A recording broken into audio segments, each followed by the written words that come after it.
এক সময় প্রাচীন ভারতের এক ছোট গ্রামে বসবাস করতেন এক ধনী ব্যবসায়ী। তার নাম ছিল বিশাখ। প্রচুর সম্পদ ও জমিজমা থাকা সত্ত্বেও তিনি ছিলেন অত্যন্ত লোভী, হিংসুটে ও ক্রোধী মানুষ। গ্রামের লোকেরা তাকে ভয় করত, কিন্তু শ্রদ্ধা করত না। তিনি নিজের সম্পদকে আঁকড়ে ধরে রাখতেন। অন্যকে সাহায্য করা তো দূরের কথা, কেউ তার কাছে কিছু চাইতে এলেই তিনি তাড়িয়ে দিতেন। গ্রামের এক প্রান্তে বসবাস করত এক গরিব বিধবা নারী, যার একমাত্র সন্তান অরুণ ছিল। অরুণ ছিল পরিশ্রমী ও সৎ, কিন্তু সংসারে অভাব এতটাই প্রবল ছিল যে তারা প্রতিদিনের খাবার জোগাড় করতেই হিমশিম খেত। একদিন ছেলেটি মায়ের কাছে কাঁদতে কাঁদতে বলল, মা, আমরা এত কষ্টে কেন বাঁচব? আমাদের প্রতিবেশী বিশাখের ঘরে এত ধন সম্পদ, অথচ সে কাউকে সাহায্য করে না। যদি সে একটুখানি দয়া করত, আমাদের কষ্ট লাঘব হতো।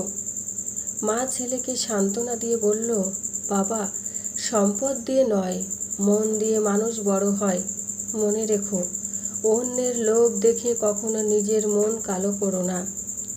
কিছুদিন পর গ্রামের কাছে গৌতম বুদ্ধের আগমন ঘটল।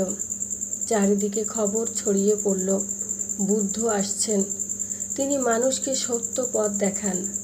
গ্রামের লোকেরা উৎসাহের সাথে তাকে দেখতে এলো। এমনকি ধনী বিশাখও কৌতূহল বশত উপস্থিত হলেন। বুদ্ধ শান্ত স্বরে মানুষের উদ্দেশ্যে বললেন, মানুষের মন হলো এক প্রদীপের মতো।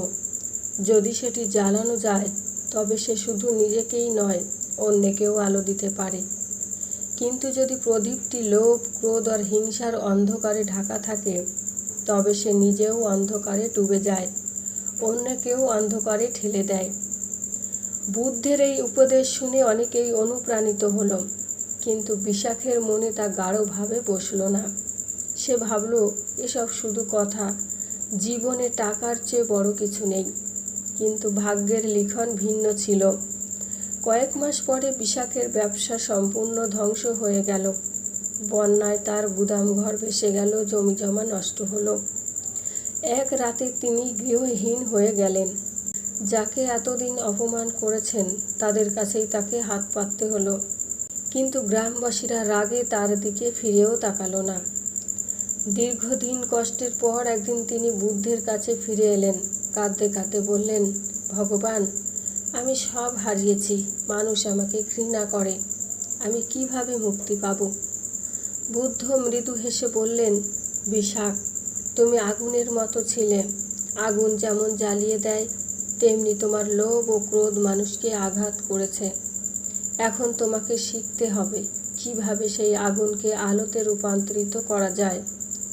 লোভের জায়গায় দান, ঘৃণার জায়গায় মমতা, আর ক্রোধের জায়গায় ধৈর্য স্থাপন করো। তিনি আরও বললেন, প্রকৃত ধন হলো দয়া, করুণা ও প্রেম। এগুলো যদি তোমার ভেতরে থাকে, তবে তুমি কখনো তোমাকে নিঃস্ব বলা যাবে না।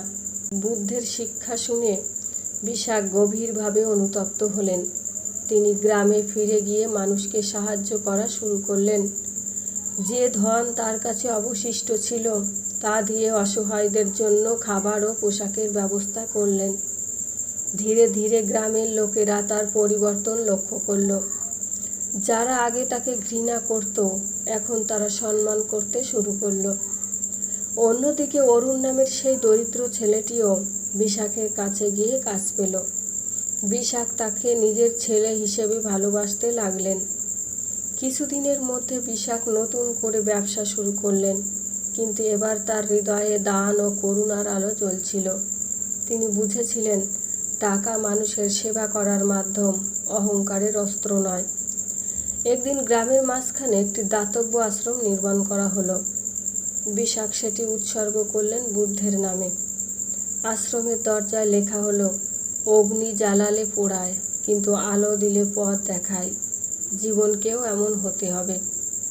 গ্রামের লোকেরা যখন আশ্রমে আসত, তখন তারা শুধু সাহায্যই পেত না, বরং শিক্ষা পেত কিভাবে ভালোবাসা ও করুণা দিয়ে জীবনের অন্ধকার দূর করা যায়। বিশাখের রূপান্তর সবার কাছে ছিল এক অনন্য শিক্ষা।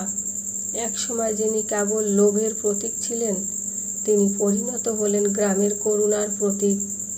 তার জীবনের এই পরিবর্তনই প্রমাণ করে যে মানুষ যত বড় ভুলই করুক না কেন, সঠিক জ্ঞান ও অনুশীলনের মাধ্যমে সে নিজের পথ পরিবর্তন করতে পারে।